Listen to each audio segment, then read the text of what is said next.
where it should be not. And I want to build on that. No need to start from scratch. And then I have picked two goals for TD. First is that TD should be aiming for formation. Formation in the sense that it leads to the leadership development of the organizations. Then coordination. The services and skills of organizations are, the information about these are passed on to different organizations. So I'll go through each formation effort. Most of these are actually implemented now, but this is the only thing I'm going to be, I plan to or intend to implement this year. So first is the cluster formation seminars, programs, and workshops. TD comes in the picture here by training the chests in facilitation, and in deploying the TDX teams in program crafting and in facilitating these seminars. The Head Start program is an assistance program for organizations applying for accreditation. And this is in partnership with OSA via the MAGIS program. And the end goal here is to foster the excellence in ODs and to enrich the core competencies of these organizations. The next effort is Trailblaze, which is a year-long training program for the central board members in leadership development. And to operationalize this, I plan to implement leadership development trackers and accountability partners. Okay, so I Am Tomorrow. I Am Tomorrow is a fancy name for calling what I want to be a 4-year leadership training program for the freshmen. So as you may know, we are expecting at about 60% drop in the population of freshmen for the next 2 years. That's going to be around 600 to 700 students. We won't know yet because confirmation is still happening. If we have 600 to 700 students and 52 organizations, come 4 years and their seniors and their juniors, how many students do you have in your pool for you to push them up to higher office? That's why I feel like this is a big concern of COA and not just of individual organizations. And this might be ambitious and complicated, but the TD may attempt to coordinate long-term mentorship programs among all COA organizations.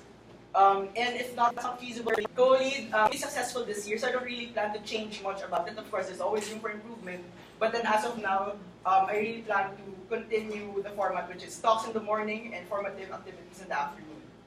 And I plan to retain the standard of diligence and consistency the team has set this year. Next effort is a training bank, which is a sort of database of training modules and templates for group dynamics. So these are mostly leadership development tools, but how about other aspects of organizations? That's why I plan to at least cooperate with Code in building on the training bank. Next is on the coordination efforts. Now I plan to map out the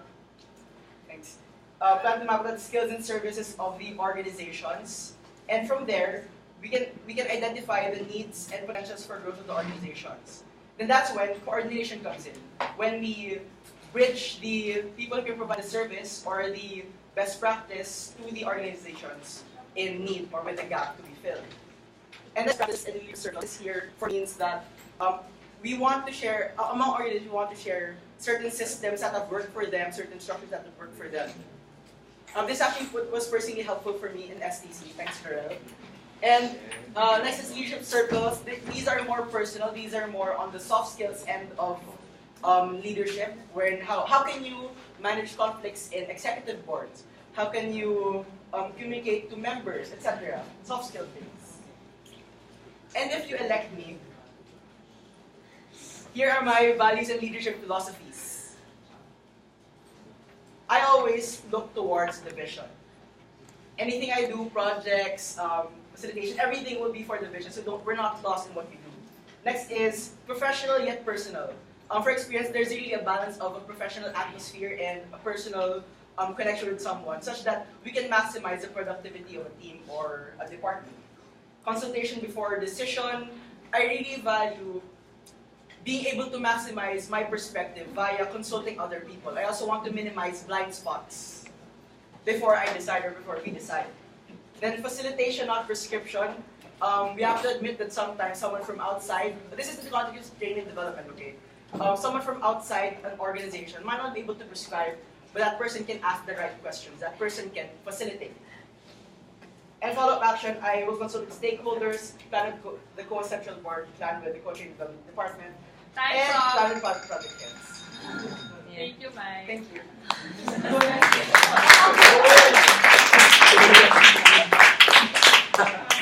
Next, our for OSR candidate, Elmita.